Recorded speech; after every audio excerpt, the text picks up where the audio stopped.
اللہ سورت عبسہ مکیہ ہے، 42 آیات اور 1 رکوع ہے۔ اللہ چھوٹی سی صورت ہے، 42 آیات، اتنی بڑی صورت دہر ہے 31، اتنی بڑی صورت الف لام میم سجدہ ہے اور 30 آیت ہے۔ یا خدایا اتنی بڑی سورۃ تغابن ہے، 18 آیت ہے۔ اللہ نزول میں 14 ہے، ترتیب میں 80 ہے۔ اس صورت میں بھی قیامت کا بیان ہے، لیکن اس سے پہلے قیامت پر ایمان لانے والوں کی فضیلت اور نہ ماننے والوں کی فضیحت۔ رسول اللہ صلی اللہ علیہ وسلم کے ایک نابینا صحابی تھے، عبداللہ ابن ام مکتوم رضی اللہ عنہ، جو اکثر تہجد کی اذان دیتے تھے۔ وہ حضرت سے مسائل پوچھتے تھے بہت زیادہ۔ مشرکین نے ایک موقع پر کہا کہ ہم آنا چاہتے ہیں لیکن ان لوگوں کو ہٹا دیا۔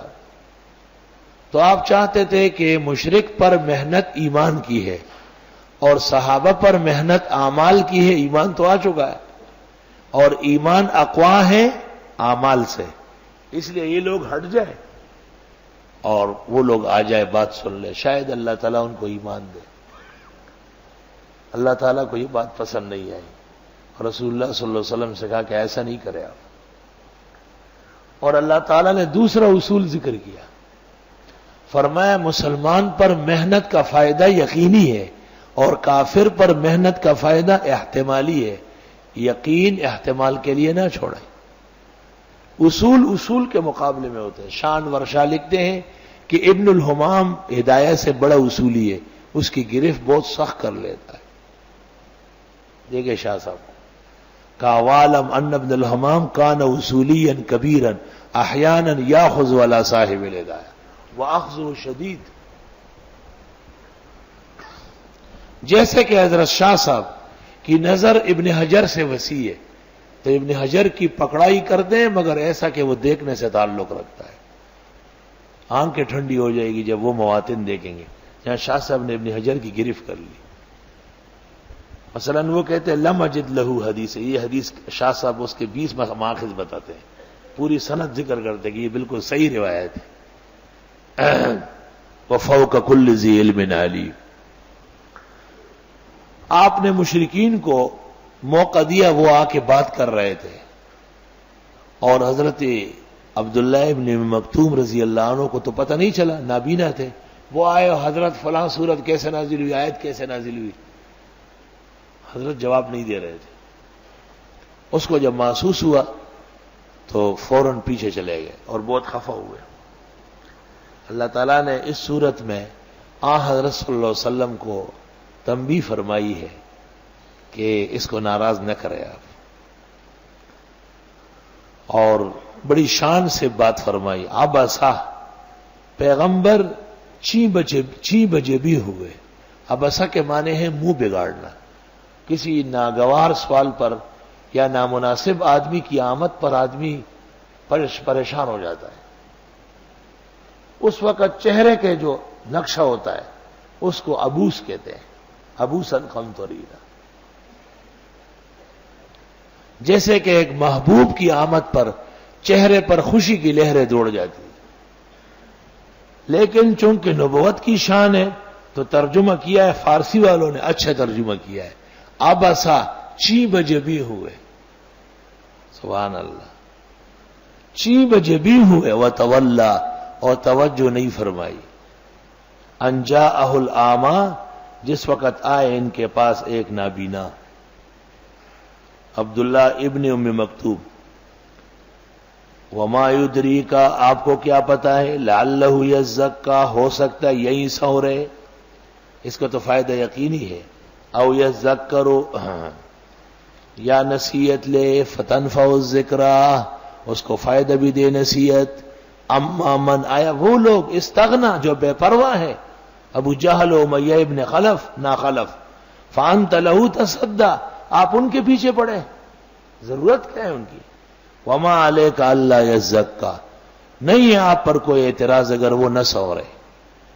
واما من جاءک یسعی، اور آیا وہ جو آیا آپ کے پاس دوڑتا ہوا، وہ یخشی، وہ اللہ سے ڈرتا بھی ہے، فأنت عنہ تلہا، آپ ایسوں سے توجہ ہٹاتے ہیں؟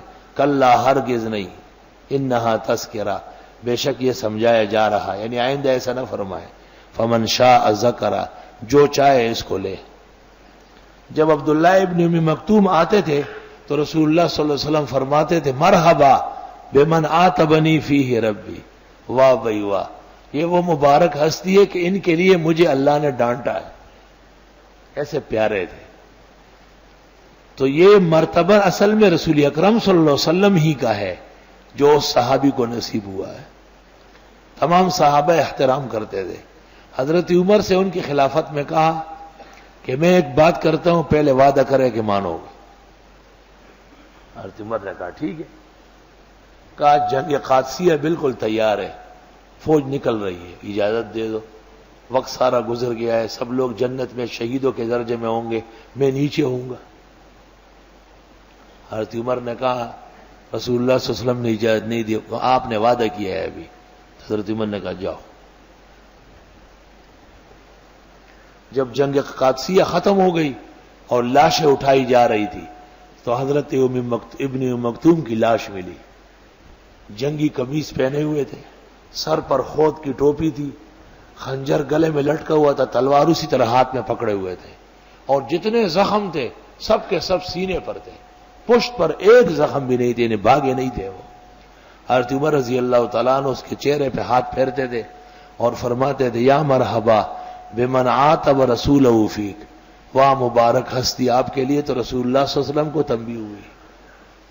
عبس وتولی ان جاءہ الاعمی، گزشتہ سورت میں فرمایا انما انت منذر من یخشی، آپ ان کو ڈرانے والے جو ڈرتے ہو، ان کے لیے کہا وہو یخشی، یہی تو ڈرتے ہیں، اصل نبی آپ ان کے ہیں۔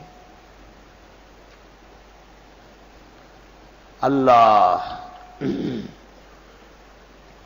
اس سے پتہ چلا کہ تبلیغی جو مسلمانوں پر محنت کرتے ہیں یہ درست ہے، اور ان کو یہ کہنا کہ کافروں کو تبلیغ کر لو غلط ہے۔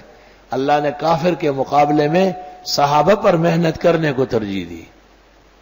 فی صحف مکرمہ، یہ قرآن مقدس صحیفوں میں ہے، مرفوعۃ بلند مطہرہ پاک، بأیدی سفرہ، ہاتھوں میں لکھنے والوں کے کرام عزت والے، بررہ پاک صاف۔ یا تو وہ فرشتے جو قرآن کریم لکھ رہے ہیں آسمان میں وہ مراد ہے، اور یا وہ علماء جو آیات اور احادیث لکھتے ہیں۔ قتل الانسان ما اکفرہ، مارا جائے انسان کیا ناشکرا ہے، من ای شیء خلقا، کس چیز سے اللہ نے اس کو پیدا کیا، من نطفۃ، ایک بوندے سے، خلقہ پیدا کیا اس کو، فقدرہ، پھر اس کے لیے اندازہ مقرر کیا، 9 مہینے بعد باہر آیا، ثم السبیل یسرہ، پھر آسان فرمایا اس کے لیے آنے کا راستہ۔ یہ آیت اکسیر ہے، اگر بسم اللہ کے بعد 3 مرتبہ بغیر اعراب کے لکھا جائے اور حاملہ کو عند الوضع ڈال دیا جائے، بچہ بخیر و عافیت آئے گا۔ اگر روڈ بلاک ہو جائے اور یہ آیت پڑھتے رہے ثم السبیل یسرہ، روڈ ایسا کھل جائے گا کہ آپ نکل جائیں گے، مجرد ہے بالکل۔ یا اور کسی مشکل میں آپ مبتلا ہوئے اور کثرت سے پڑھے ثم السبیل یسرہ، رب یسر ولا تعسر وتممہ بالخیر، ثم السبیل یسرہ، ثم السبیل یسرہ۔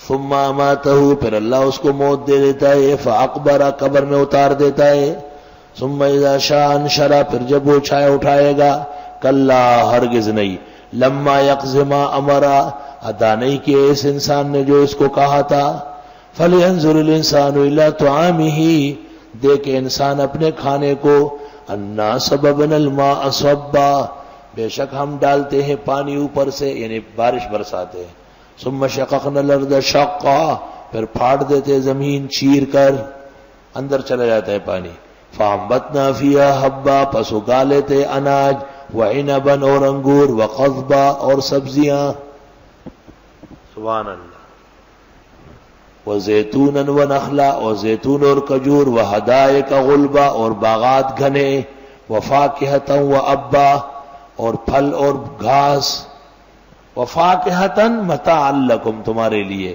وابا ولانعامکم تمہاری مویشیوں کے لیے۔ فاذا جاءت الصاخہ جس وقت آئے گا وہ چیخ و پکار والا دن، توبہ، چیخ و پکار، عورتیں بچے مرد سب چیخیں گے۔ یوم یفر المرء من اخیہ جس دن بھاگے گا ایک انسان اپنے بھائی سے، وامہ وابیہ اپنی ماں سے اور باپ سے، وصاحبتہ وبنی بیوی سے اور بچوں سے، وہ سمجھے گا کہ ان کی وجہ سے میرے اوپر تکلیف آئی۔ لکل امرئ منہم یومئذ شان یغنی ہر انسان کا اس دن ایک حالت ہوگی جو دوسروں سے غنی کرے گی۔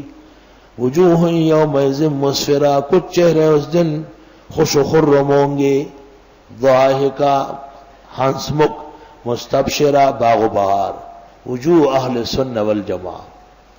ووجوہ یومئذ علیہا غبرہ اور کچھ چہرے اس دن سیاہ گردآلود ہوں گے، ترہقھا قطرہ چھا گئی ہوگی ان پر سیاہی، وجوہ اہل البدع اولئک هم الکفرۃ الفجرہ یہی لوگ کافر فاجر ہیں۔